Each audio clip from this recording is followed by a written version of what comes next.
He knows it. Let's give him the hello, good game. Leaving this match in style.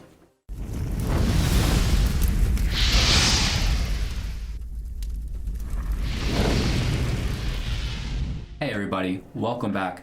Thanks for taking the time to watch Hello Good Game.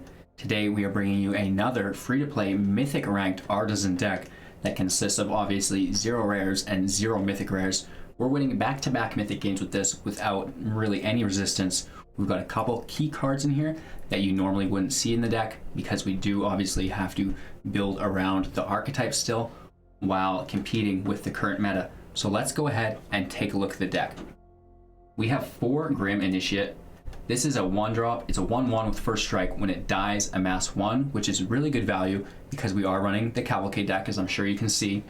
We also have a Scorch Spitter for 1/1. When Scorch Spitter attacks, it deals 1 damage to the player or Planeswalker it's attacking. Tinstory Dodger, also 1/1. Haste, you can pay 1. It can only be blocked by creatures with Defender. Torch Courier, again another 1/1 obviously. Haste, you can sacrifice it to give another creature haste. 4 Shocks, deals 2 damage to any target. We can use creature removal here or extend into his health points if we need a little bit more reach. Cavalcade of Calamity, the main engine of the deck. This is our only 2-drop. Whenever a creature you control with power 1 or less attacks, Cavalcade of Calamity deals 1 damage to that player or Planeswalker that creature is attacking. Chandra Spitfire, which is triggered by each Cavalcade stack, which is really nice. This is a 1/3, our first 3-drop. It has flying, and whenever an opponent is dealt non-combat damage, Chandra Spitfire gets +3/+0 until end of turn. So like we said, Scorch Spitter will trigger that, Cavalcades will trigger that, Shocks will trigger that. So that's a very, very cool. That can get very strong and very out of hand quite quickly. We have Anax, Hardened in the Forge ×4. It's a 0/3, however, its power is equal to your devotion to red, so that can stack up quite quickly with our Cavalcades and all those 1/1s. Whenever another non-token creature you control dies, create a 1/1. That's absolutely amazing in this build. And if its power is 4 or more, which will basically only be himself or a Chandra if it gets removed from combat, you're going to create 2 of those tokens instead, which is really cool. You can also play your Anaxes on top of each other because they will both exist on the battlefield for a moment, making them both above 4. So if you play one on top of the other, you can get the tokens from one. So say you attack with your Anax, he's tapped, you play the second on top of him. Now you just got 2 tokens and an Anax for next turn, which could be enough to extend on your opponent. We have Light Up the Stage, Spectacle for 1. Exile the top 2 cards of your library. You may play those until the end of your next turn. Tibalt Rakish Instigator, your opponents can't gain life. -2, create a 1/1 Red Devil with a cannot block, and whenever it dies, create Tibalt Rakish Instigator. Your opponents can't gain life. -2, create a 1/1 Devil, and whenever it dies, it deals 1 damage to any target. So again, this extends our Cavalcade damage, and we can do damage to our opponent when it dies for that little extra. We have Cosmotronic Wave, deals 1 damage to each creature your opponents control, and then creatures your opponent control cannot block this turn. This is really cool if we need that couple of extra damage over top of our Cavalcade and we don't want our blockers to die. Maybe having them unblocked will be enough to get through, or maybe having them just survive till next turn and double down on our Cavalcade attacks is enough to do it. I recommend subbing this card out for Torbran if you have it. If not, just rock the wave and it'll be okay.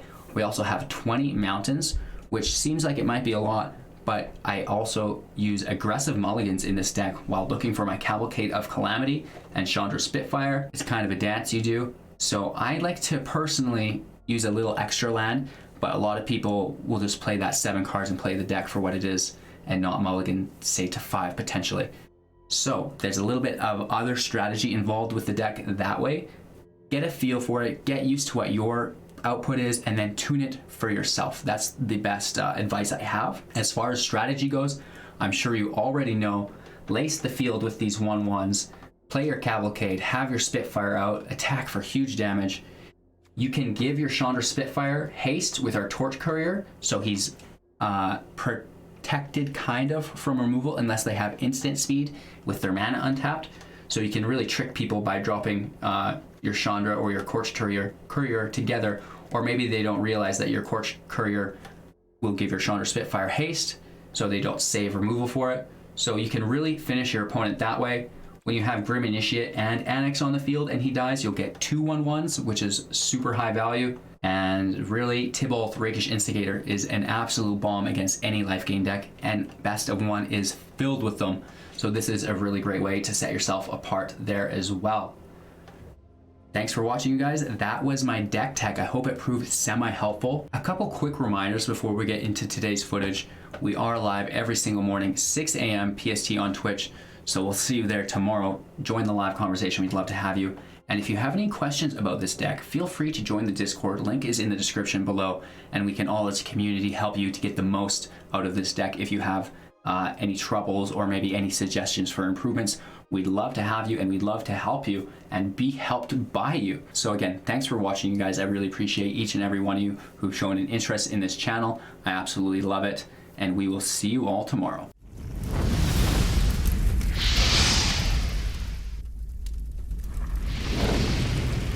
Alright, you guys, this deck is pretty gross as long as we can avoid the field wipes, pull our Cavalcades, pull our Spitfire, and even a Torch Courier is absolutely great here. We'll throw our Initiate out just because he has that perk Strike. He defends the cat. Hopefully we don't see a Witch's Oven. This could get out of hand quickly.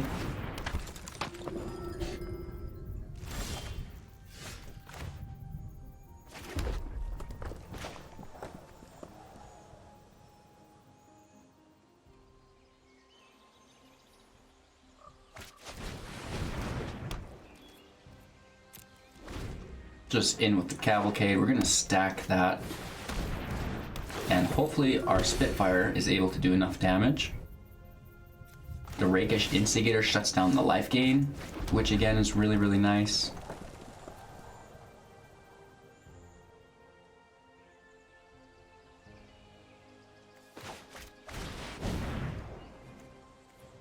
He's gonna need to use his removal on this.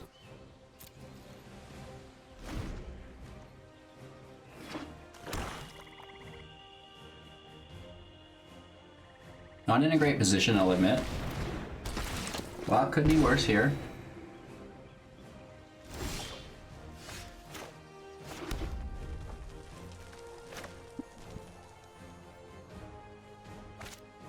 I want to hit him hard, but we've got to make it count.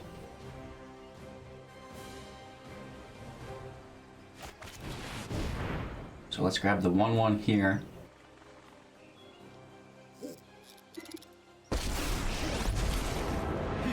Scared. I can fix that. My friend is here to help your pain.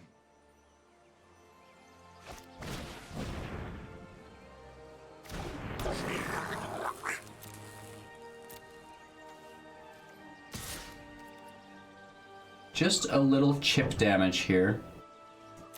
It's not enough to finish him, but we do have lethal next turn, I believe.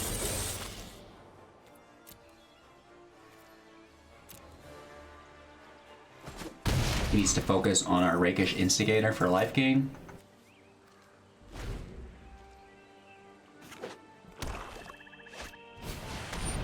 Ooh, ooh, ooh. Grey Merchant in the house. 8 damage, 8 life gained. Plus 1 more from Arya. He can't gain the life because the Instigator. What a great play by us. He still does 8 damage though, which is quite a bit, let's be honest. We now have to sacrifice a creature.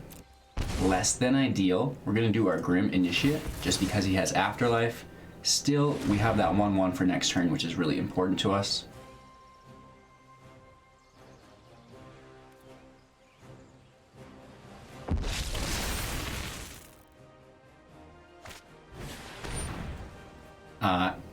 Timerat.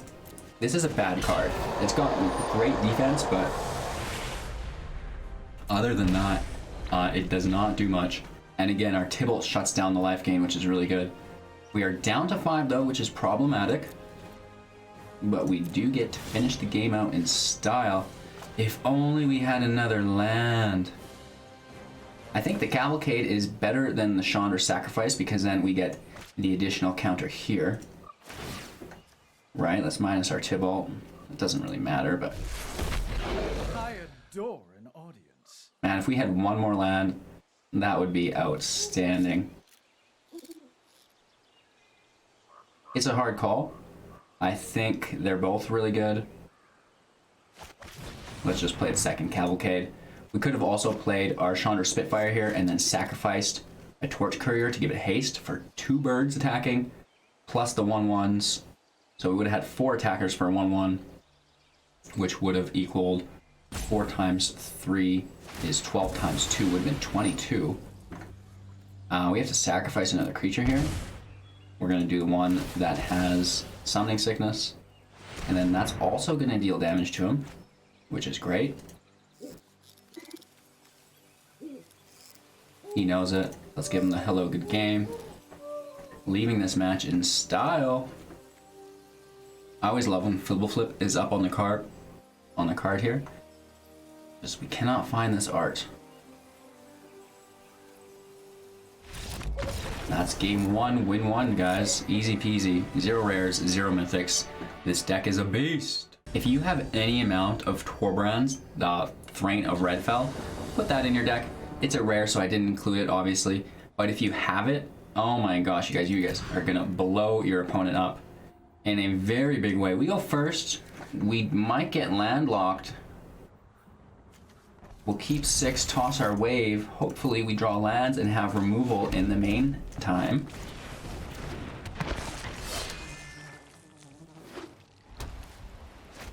Mono white with a Ginger Brute. Interesting. No lands. Sucks. We could have shocked that when he attacked, if he did. You could always give it unblockable, right? Season of Growth. Interesting. And we are getting landlocked, you guys. So if we can win this match by missing 2 land drops, that's going to be incredible.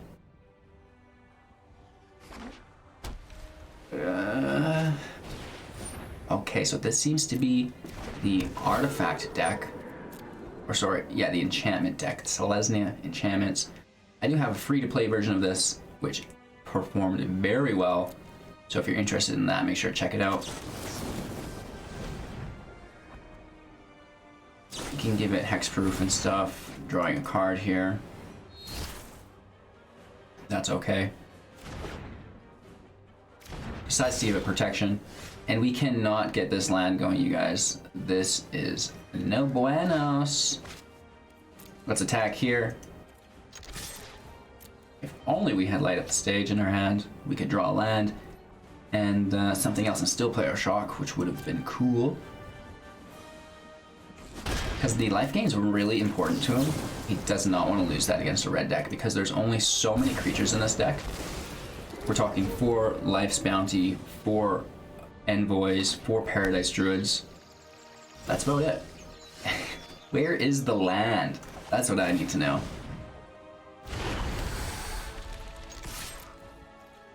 Alright, we have a Cavalcade just chilling on the side. And a Tybalt that I would love to get out.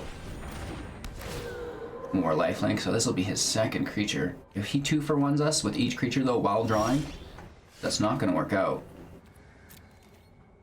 Let's all attack here. We do have Light Up the Stage, which is going to solve our land issue. Also, down to 13, our opponent. Land and a shock, please. No land. That is incredible.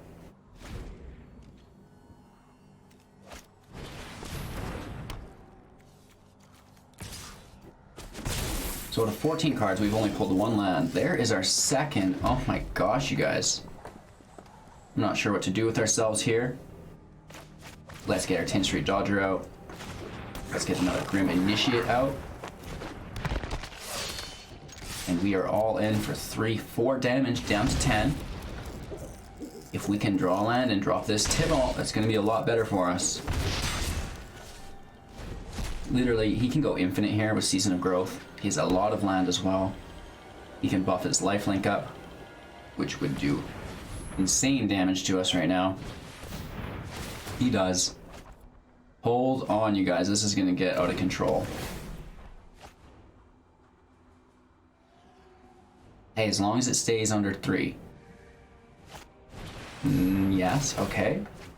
We'll allow it. He's basically out of land here. I'm sure he's holding a God's Willing is the problem there. Only gaining 2 life, whereas we have massive output damage here.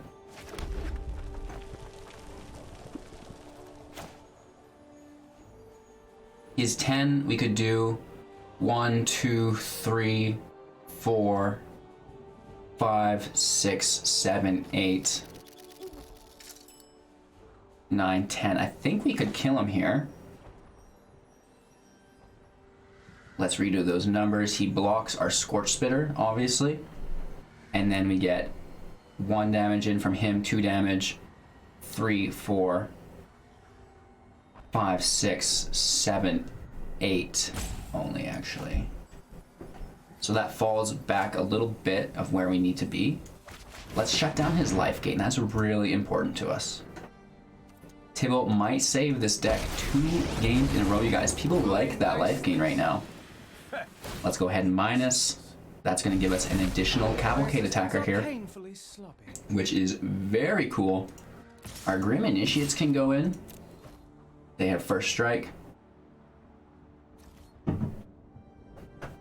He could give it indestructible and kill one. That's an option for him, I believe.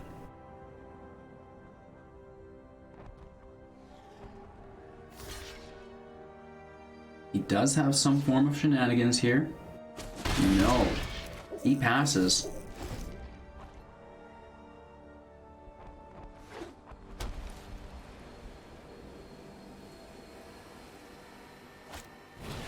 Okay, said some training. Doesn't affect us, really. He's just drawing cards. As long as he doesn't bounce our Instigator or exile it. Exiling of our Instigator is what we need to not have happen. Because even if he attacks it, the attack won't gain him any life because it's still on the field when the damage hits. And we will be able to play our Cavalcade next turn and just nuke him.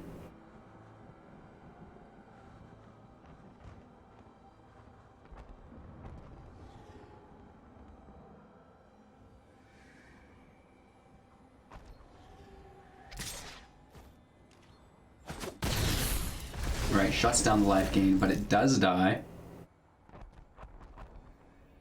So still at 8, which is great. And he plays an Ajani's Pridemate. That's interesting. That could get out of hand, you guys. He does have a Healer Hawk. We have to keep that in mind. Torch Courier is great. It's got haste. Obviously, if we had that 1 more land, we could be operating with our Chandra Spitfire. This time we're going to have to skip that and just rely on Cavalcade. And we haven't seen our Anax yet. That is really helpful in these builds. Let's go ahead and just end this whole man's career. What do we got? 8 stacks here. I was talking about that new blue counter that they have to pay 4 for every card in the stack. That's very good against these Cavalcade decks. He gains 1 life and takes, what, 5?